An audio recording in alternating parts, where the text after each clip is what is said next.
Hey everyone, welcome to another video. I am Mike B, and today we're going to be talking about something that I think is going to be very beneficial for you to learn. It's basically, like the title says, the difference between a surplus item and a collectible item. Now, there's a lot of crossover and a lot of weird nuance to this subject, so I'm going to try to explain it in a very short yet effective way to help you understand what the difference between a surplus item and a collectible item is.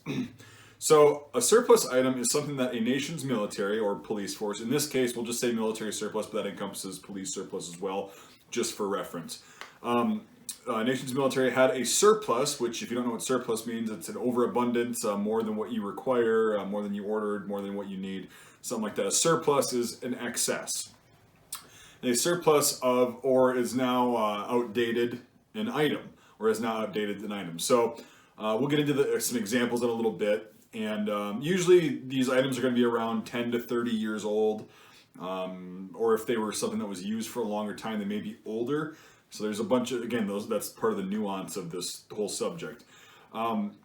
These items may be used or unissued, and sometimes unissued things get thrown out onto the surplus market while they're still being used by a military.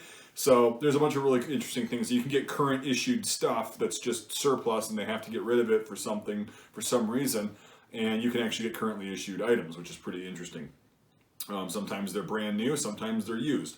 It's all, again, it's totally subjective, but these governments will sell their surplus stuff off to recoup some of the costs that it costs the government to manufacture and, military to use these items and everything. And they're going to be bought up by companies that are massive wholesalers. So they're going to be going to companies that will sort this stuff and only sell to retailers, which is the primary market. I'm part of the primary market, but I'm kind of weird in the sense that I do get surplus stuff, but I also get collectible stuff. So I'm still the primary market, but when I say primary market, I mean like big companies that you may know of, that will carry these items, these surplus items at the same time, all that stuff. People have different prices, different methods of sorting these things and whatever, but they're all still going to have the same items from generally a couple of really big sources around the world that specialize in buying these surplus lots from these governments, and some of them have contracts where they just, they pay by the pound or the kilo or whatever for their excess items and all that stuff, and then they, again, pass it on to the retailer, which is the primary market. So this applies to surplus gear as well as firearms, because that's what my channel is all about, surplus gear and firearms and some history. So an example of a surplus item right now that you can get readily available on the market is a Hungarian M70 steel helmet. This is one from my personal collection because it's pretty beat up and it's still got some unsent letters from the soldier. And I'm not going to open them up. That's just part of my collectible thing. But that's a really cool thing about used surplus, is there's a lot of really cool things like this. And being a dealer myself, which is why a big reason why I started this business, is I get to keep the cool stuff for myself, one of each, which is also, it's a curse and a blessing at the same time. This is one of those examples. Anyway, so this is an example of a current issue, or not a current surplus item that's 30, 40 years old, but probably 30, probably made in the 80s more than likely. So that would be a good example of a current surplus item.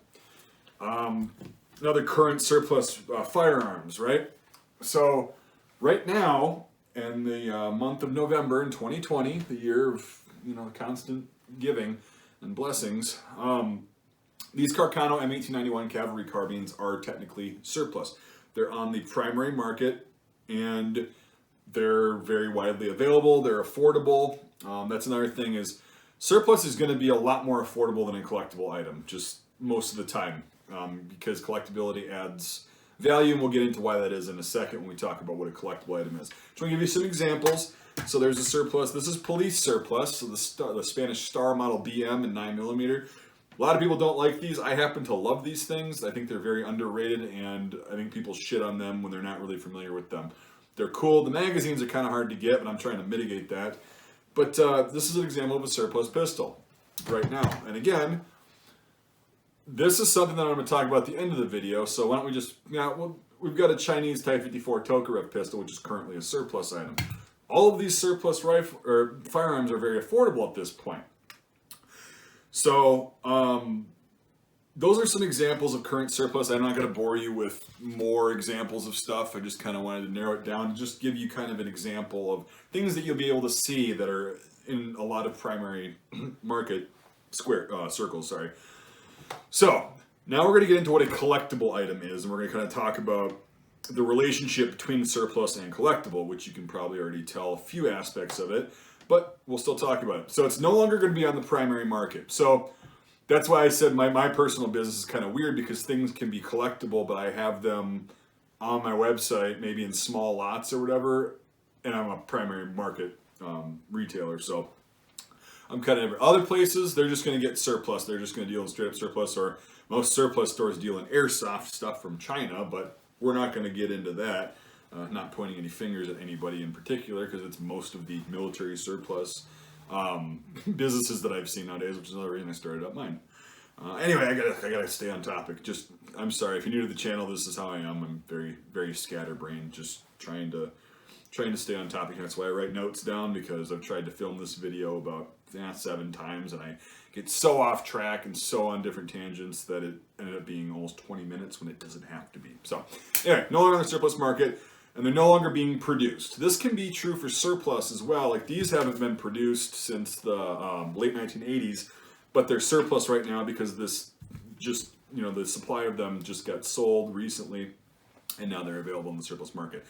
And there is going to be a finite and relatively known number of collectible items. So, I don't know how a good example of this is. I mean, basically, like, a certain number of rifles were produced. This is how many are in the country. We can't get any more, so we estimate that there's only about this many in the country, and there's no more coming in. So then the resources become finite. And we kind of have a number on that, so it gives you an estimate of how rare something is now currently, because it's not being imported again. And there are a lot of collectibles that were never surplus. So one of those that's really, really not well known, a lot of people think these were surplus at one point. They weren't. Germany sold some, or unofficially sold some, shells to Finland after World War II, and subsequently the machinery. That was the only place that actually got German surplus, because it was illegal for Germans to sell war material after the Second World War. So that's why they scrubbed a lot of the shells that they sent to Finland, and such like that, and they missed a bunch of them. But anyway, that's just a little bit of an example. These were either brought back or stuck around in Europe until they were purchased years later at a shop or found in a barn, and somebody didn't want it. So these were never actually surplus. These are collectible, and they always have been. Now, the whole price because of Nazi stuff, I'll make another separate video on that and how that's skyrocketed, that particular market.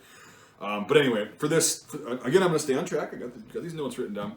And it's something you generally wouldn't want to use until it's damaged or something like this. You don't really care about it right now, because if you use it and destroy it, even though it's technically a piece of history, you can just get another one. They're on the market. You can just buy another one. No big deal. And a lot of surplus does become collectible. So I'm guessing within about 20 or 30 years, these aren't going to be on the primary market anymore, and they're going to be worth significantly more than they're going for right now. Take a look at these German helmets, and, take a look at this.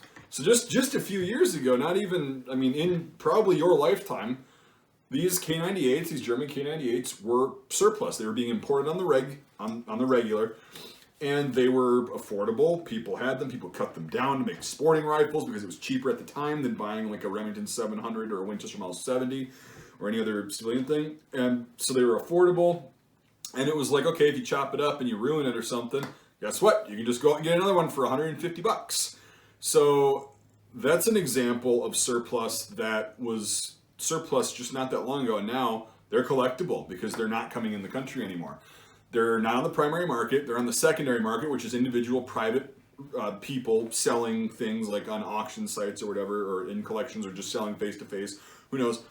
And the supply and demand gets affected by this, and also the supply gets affected by these things getting lost destroyed, you know, chopped up, sporterized, or just destroyed in general. People do turn these things in. If their relative dies, it does happen, not as often as you think, but things get destroyed. So that increases the amount of demand, or the demand is increasing, and that decreases the amount of supply.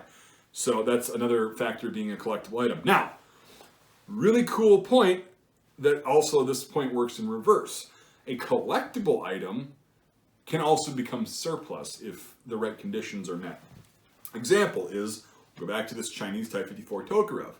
So before this year, these were extremely hard to find because most of them were Vietnam bringbacks, right, in the United States. We didn't have these here. They weren't surplus because I'm pretty sure we have something on with China where we can't import surplus firearms from them anymore. Something, I don't know, details. Anyway, the point of this video is not about that. So these were $800 just a few years ago. Now, a country that's not China, Albania, had these in a huge stash that was just recently bought. It was found and bought. And these are being imported, and they're on the primary market today for $350 from the importer, which is, yeah, definitely our guns. So they imported a bunch of these, and those are now surplus, and the price significantly went down, and they were just collectible before this year. So it can work in reverse. Generally with firearms, you're still not going to be paying the pre-prices for, you know, like a K98. Say they found a bunch of these in another Russian satellite country that we don't have trade restrictions with, and they found a ton of these Russian capture ones. You're still going to be paying what they're going for now, maybe a little bit less, but you're still going to be paying for what they're going for now. There'll just be more opportunities to purchase them. So that's kind of the difference between a surplus item and a collectible item. Hopefully that makes sense. Now, this being said, most World War I and World War II items at this point are not surplus. So please try to understand this. If you are asking myself or another surplus dealer a question saying, are you ever going to get surplus German helmets in stock or surplus German tornisters or whatever from World War II or Italian World War II surplus? Well, there are a couple items that are still out there. Generally speaking, World War I and World War II items, and even we're starting to see Vietnam era items, right? This is what I'm talking about. So I'll just say this and then I'll end the video. I'll stop ranting. World War I and World War II items, for the most part, are no longer surplus. They're collectible. That's why they're so expensive. So Vietnam stuff is, right now, you'll see it. I've seen it in my lifetime. Stuff used to be very affordable, very cheap. Now it's becoming collectible because it's increasingly hard to find because people use this stuff. It got destroyed. It was in every surplus store when I was a kid, and now that all this stuff is purchased and there's no constant source for it, and it's off the primary market for the most part, people who have it on the primary market can ask whatever they want. Now they can ask the collectible price because they're the only ones that have it. So that's another factor of surplus stuff, and that's 50 years now. That's 50 years, or 60 years, actually, for Vietnam. Jeez. Yeah, almost 60 years. That, so yeah, you see what I'm saying? 60 years, yeah, we'll just say 50 and back. Surplus is very, very hard to find. It does happen, but it's not as common as, say, 10 to 30-year-old stuff. So, if you got any further questions on what the difference is between surplus and collectible items, throw them at me. Hopefully I explained this in a way that's easy to understand, and you kind of get the concept now. So, thank you for watching, everybody. If you made it this far, comment with Type 54, and I made it this far. I just like to do that every time. It's a little bit different and see who actually watches this video through, or maybe you just skipped to this part and typed it out. Or maybe you're going to type out something and then add this to your comment and edit it. Who knows? Anyway, fun little game. So, if you made it this far, good for you. If you're not subscribed already, make sure you subscribe to the channel if you like this content. And also if you consider supporting me financially on Patreon or channel memberships. Now, the reason I ask for that is because the content that I do that I fund out of pocket is just fine. I enjoy doing it. But people constantly ask for videos and ideas. They're good ideas, but they're going to cost me money to make. And I can only afford to fund things so far out of pocket. That's where crowdfunding has come in this year. I've been able to make some really wicked content that people have been asking for years now. And it's finally been able to happen this year because of my Patreon supporters and my channel members. So yeah, if you want to do that, $5 a month or more on either platform gets you into my Discord server, which is a little perk and it's really fun.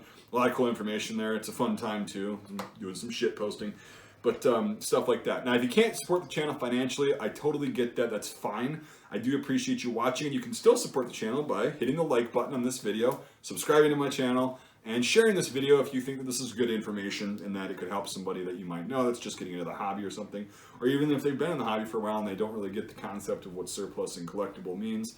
Well, hopefully this will help them. So that's another way you can support the channel. Anyway, thank you for watching, everybody. I appreciate it. Again, if you got any questions, I'll try to answer them, and we'll see you in the next video.